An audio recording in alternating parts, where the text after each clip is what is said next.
Hey there, sister, and welcome back to Edda Financial, where I am on a mission to help you show up in your marriage with grace and confidence concerning your finances. Today we've done a few series in here, and today we're going to start a series on communication.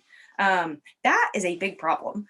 I tell people a lot that they come to me and they say, "Well, the problem in my marriage is money," and I'm like, "Honey, it's not the money necessarily that's the problem. It's the bad communication around money." So, improving our communication skills will only make our finances stronger whenever we're dealing with finances within a marriage. So, today we're going to talk about communication, kind of preparing for it, and basically preparing for it. So, I'm going to be looking down here at my notes, and if you're new here, that's why I'm looking down. I'm trying to make the most value of your time. So, today we're going to talk about communication, and I, I know that there are probably a lot of things within your marriage, within your finances that you need to discuss. And my first tip is to start small. So, there's going to be a list of things that you're wanting to discuss with your husband. And I suggest that when you're learning how to communicate well, you start with something small. So, for example, maybe just learning where he grew up, like what kind of classroom he grew up in, how his parents dealt with money. Did they talk to him about it? Was it just not talked about at all? How was that relationship? Was it healthy? Was it not? And kind of digging down into that a little bit. And just, you don't have to finish the whole conversation in one set down. So pick one thing that you want to talk about, even if there is a long, long list. And that one thing, I really suggest when you're starting out, that one thing be kind of small. And let your husband know that you're wanting to talk about it. Seriously, sit down and tell him, say, "Hey, I'm wanting to talk about this thing. I'm just letting you know because I don't want to bombard you with it, but let's plan a date soon." And husbands, men, I don't know if yours is mine this way, but my husband really opens up more when we are shoulder to shoulder, when we're doing shoulder to shoulder activities. He is not one that's going to sit down across the table from me, drink coffee, and visit. Like, his coffee time is for him to get ready for the day. He doesn't want me talking to him. And so, depending on your husband, you kind of have to know who he is. Uh, you're going to deal with it in different ways. So some sort of shoulder to shoulder activity is usually best with a man. So maybe going on a hike, or maybe, I don't know, working in the yard, whatever it is that he likes to do, plan something that he likes to do that you can do with him and to have this discussion. So setting a date, and when you set this date, whenever you're planning this, it's really important to think about your location and your timing. So maybe he likes to go have a beer at the pub. That might not be the place to talk about this because it may be a chaotic environment. And when you're in an environment that's really buzzy, it can increase your senses and it can kind of get you wound up, and that's not really a good place to have a conversation that may need to be in a more calm environment.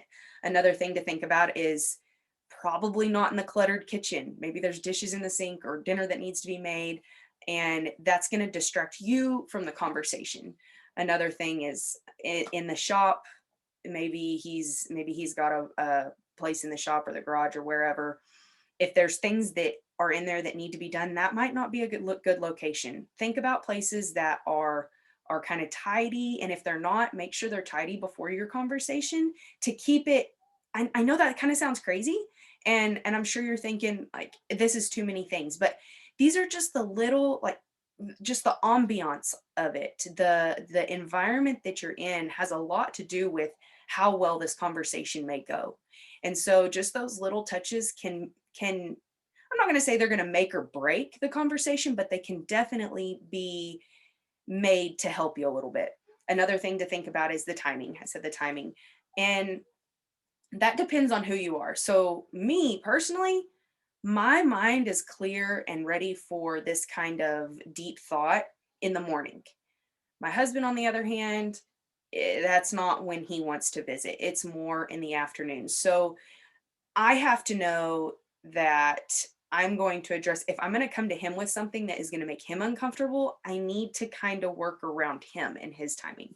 Maybe you have small children and you need to wait until they go to bed to have a conversation like this.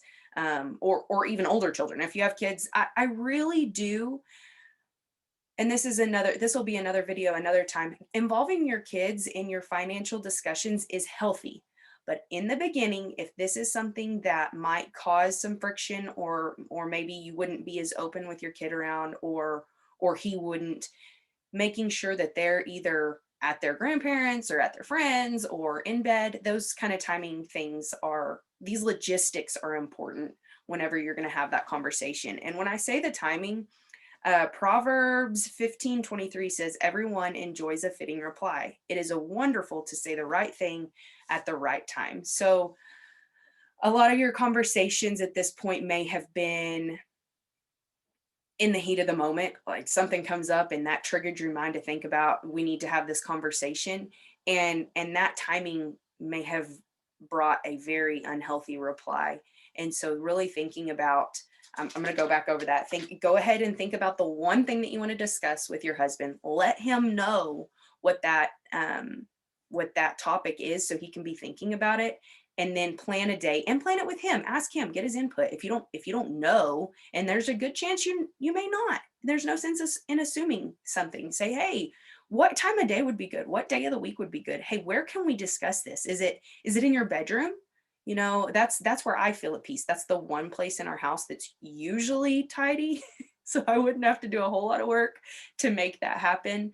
And we could do it after the kids went to bed. Whatever it is for you, for your unique situation, make that an experience that is going to be fruitful. You can lay this groundwork to make a fruitful conversation. So good luck. And if you have any questions, feel free, as always, send me an email or message on socials, or put it down in the comments if you feel comfortable doing that.